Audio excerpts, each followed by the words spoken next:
So I'm watching a video of this Uber driver. I really don't really like the videos that he posts up, simply because he only posts when he's getting paid a high paying ride. And when passengers watch this video, they may misunderstand and they think that we're really getting paid good money to give rides when this guy has an expensive car. So if you go on the Uber app or Lyft app, you'll see different rides, especially depending on the market. So you might have something where it's a Lux car. He has 9 out of 10 a Lux car. That's why his rides, he gets paid premier prices. People pay more for those rides. Uber is definitely making way more money than what he's making off of his rides, but at the same time, he's able to accumulate more money than a standard driver. And in his video, he had a ride where the passenger asked him to cancel, and he was saying, he was like, he's not going to cancel. He drove all the way there, and they want him to cancel, and of course, he didn't want to cancel the ride. So at the pickup location, if you cancel before you get to the pickup location, you don't get anything, and you just drove a few miles. So it would be stupid of him to cancel while he's headed there already. And then when he got there, the passenger wanted him to cancel. That would be stupid of him to cancel when he pulled up and he drove all the way there. If he cancels, he doesn't get anything. And 9 out of 10, what I believe is that this particular passenger had booked the ride through scheduling. They scheduled the ride. Now, we all know that if they schedule a ride, they have up until an hour before the ride time. So if you book a ride at 9 o'clock and it's on a schedule, and you have by 8 o'clock, you need to cancel. If you cancel after 8, then that's within an hour time of that ride. So now you got to pay that cancellation fee, which is outside of the standard cancellation fee that most people have to pay. So this particular person probably forgot that they scheduled the ride, or they ended up getting another ride, and then the driver showed up and they're like, oh crap. So now they're trying to get the driver to cancel. So that's number one scam. Number two scam that this could be is that the passenger booked the ride and they were hoping that nobody would actually take the ride. If you notice in the video, he received a $79 cancellation fee for that particular trip. That's a cancellation. Now, everybody does not get a cancellation fee for that. This had to be a long distance trip. Had to have been a long distance trip that the passenger ended up, for some reason, they didn't want to take the trip, or the passenger tried to book a long distance trip thinking on a schedule. They tried to schedule a long distance trip, and then they were hoping that no driver was going to take it.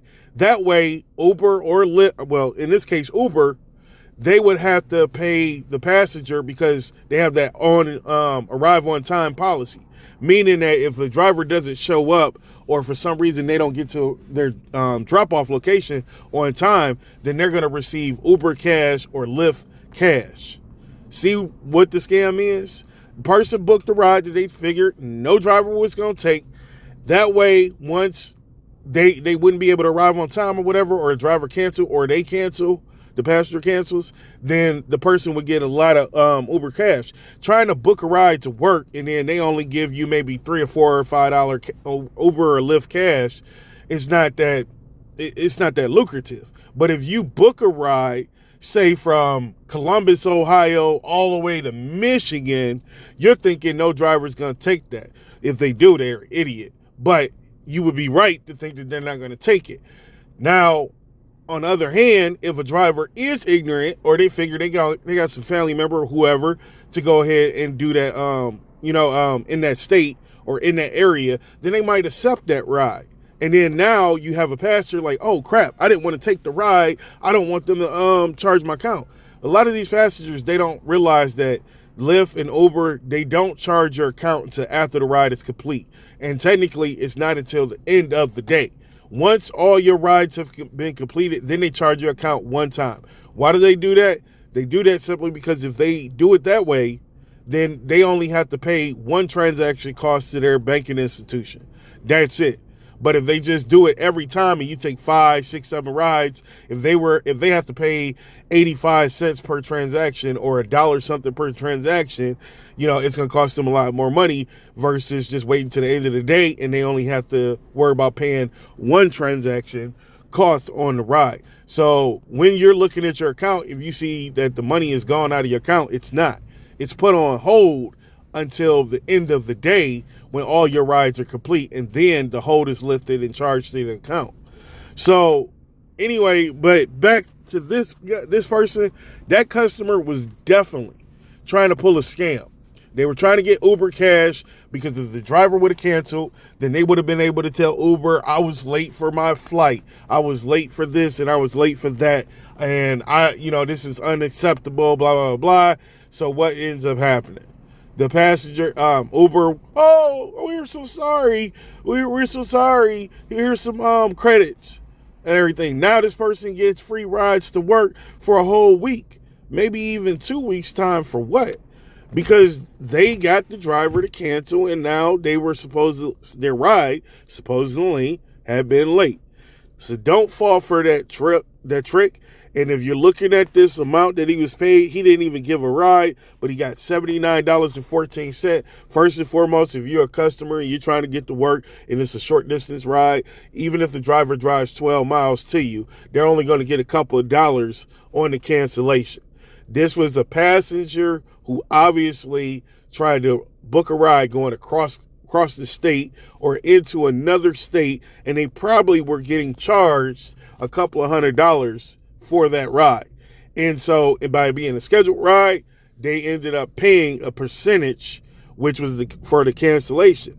So all in all, my purpose of the video is to make sure people don't have that misunderstanding, thinking that, oh man, if a driver cancels on a passenger, they're getting $79.14. If you have canceled a ride before, or a driver has canceled a ride on you before, you wasn't charged no $79. You wasn't charged no $100 and something dollars.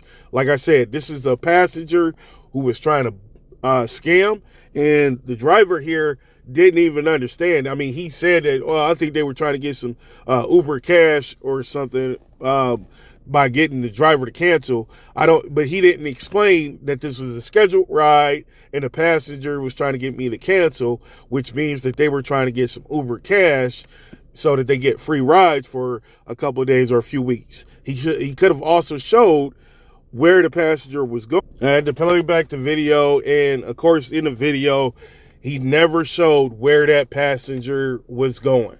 So again, like I said, I think this was somebody who was trying to scam by requesting a ride for a long distance trip, thinking that no driver was going to do it. And they didn't just request it as normal, but they scheduled it. That's the way that you get your money back. You're not going to get money back just because a driver cancels or a driver never shows up and it's a local trip. You might get your money back. And in some cases, if you have actually waited 45 minutes to an hour, then maybe they may try to give you some more credits. But like I said, I guarantee you this person was trying to pull off a scam. And if you have a passenger that ever asks you to cancel, you drove all the way there, you should never cancel. You should never cancel. More than anything, you tell the passenger, just so you know, and you can look this up on Google, that Lyft and Uber, they don't charge you for pickup. So you can take a wild guess, and how are they going to pay me for pickup if they didn't charge you for it? So the miles and time to pick you up, I'm eating those miles, and that's a loss at me. But I have the opportunity to earn a tip, which would allow me to balance those miles out. But all in all, sir, I'm not going to get paid if I cancel before the time runs out. Then I'm not going to get paid. But you can do that. People aren't going to care. They're not going to care. All right. But you can also tell them, okay, no problem. And then you can wait until the timer runs out and then go ahead and cancel it. Some people may call you while you're at that pickup and be like, hey man, I thought you was going to cancel. I'm like, I have to wait till the timer runs out. Yeah, but they're going to charge me a cancellation fee. How else am I going to get paid for the distance I already drove here? Even if you took the ride, I wouldn't get paid for that distance. But if you're going to cancel, I'm not going to make a dime unless I wait till the time runs out. And it's a couple of dollars on a cancellation fee, but at least that somewhat in a way covers my time or gas getting here. Again, they're not going to care. But you know that Lyft is listening. You know that Uber is listening. So you explain to them what is going on. I don't think it's against Lyft's policy to go ahead and Lyft or Uber's policy to wait until the timer runs out. I can't remember if Lyft allows you to type in the passenger said cancel. If they do have that in the app, I don't even remember if they pay you if the customer said cancel. But if you can record your screen where the passenger says to cancel, record that.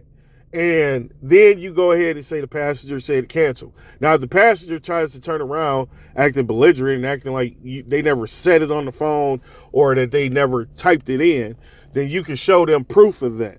Like, look, the passenger had called me and asked them to cancel. Y'all recorded the phone conversations between passengers and drivers. Check the recordings.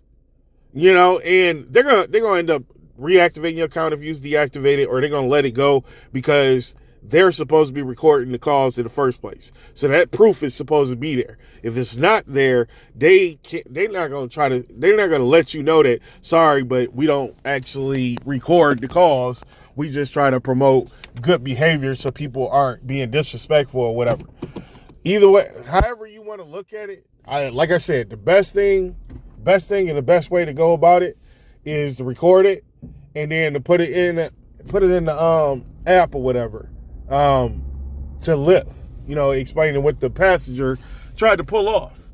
But like I said, I think some of these passengers have probably pulled this stuff off before, and they're continuing to do it, and they're getting away with that stuff. But this is a prime example using this guy's video.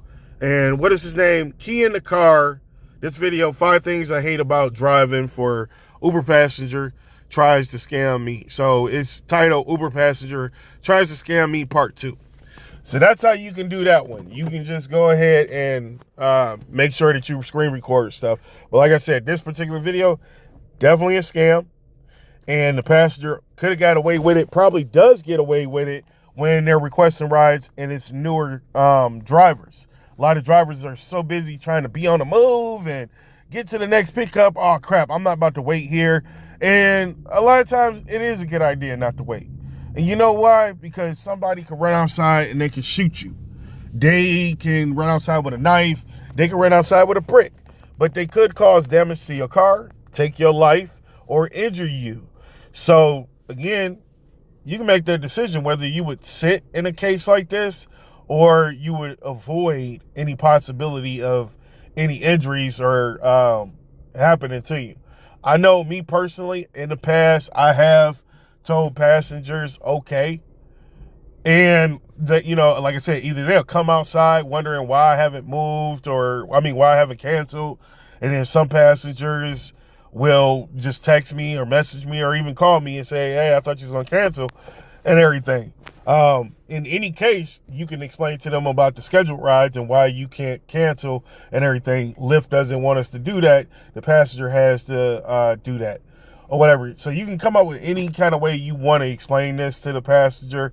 And again, like I said, some people, they're not going to care. If they're scamming, they're not going to care. They want you to cancel and they're going to have a problem. They're not going to care that you driving the pickup for free. They're not going to care about anything that you have to say to them. So I really do recommend you screen record and everything. If you got a dash cam, just in case they come out, record. It's always a good idea that whenever you get to a pickup location, you park or you pull up about a house away. That way, if you do see somebody coming out and they've already text you saying that they were going to cancel, if you do see somebody coming out, guess what? Now you can go ahead and you can capture them coming out on the dash cam. Also, you'll be able to catch on the audio through the dash cam of you conversating with the passenger, and at the same time, you can go and scroll over to your audio recordings and start recording when that passenger comes up to. I'm already recording on this video, that's why I'm saying that. But you can start recording as soon as the passenger comes up to you, and you just cover the app up by opening up a different page. So it'll keep on recording. You'll get that audio from whatever the passenger is saying. I've had people before tell me, hey, look, I'm not going to take the ride or whatever. Can I just tip you on the app? And I'm like, but I have to give you the ride in order for you to be able to access it. Now, another thing you can do, you can swipe to pick up the passenger and you can end the ride at that location to see if you get a tip. I usually tell them, well, I have to drive at least down the street and then end the ride, and then but they're going to adjust whatever they already told you the ride is going to cost, because I'm not taking you all the way there. They'll adjust it, and then that'll also give you the option to be able to tip. So not only I'm not avoiding cancellation fee, it seems like I'm giving them a ride, and the passenger can go ahead and tip. Sometimes they're probably not going to do it. I've had people where they canceled. I remember one trip before, passenger wanted to cancel, and I explained to them, at the pickup location, how that worked and everything. And I was like, I mean, if you okay with it, I just, it's only 1.5 miles away. I'll just go there and then end the ride. And that way it'll make it to where you'll be able to cancel on the thing, or I'll just go down the street. One or the other, I just tell them. And I so far, people have been on the up and up, but a lot of people always lying, especially those, hey, can you stop right here? It's only going to take me 2 minutes, bullcrap. Thanks. I appreciate you. Please like, share, and subscribe.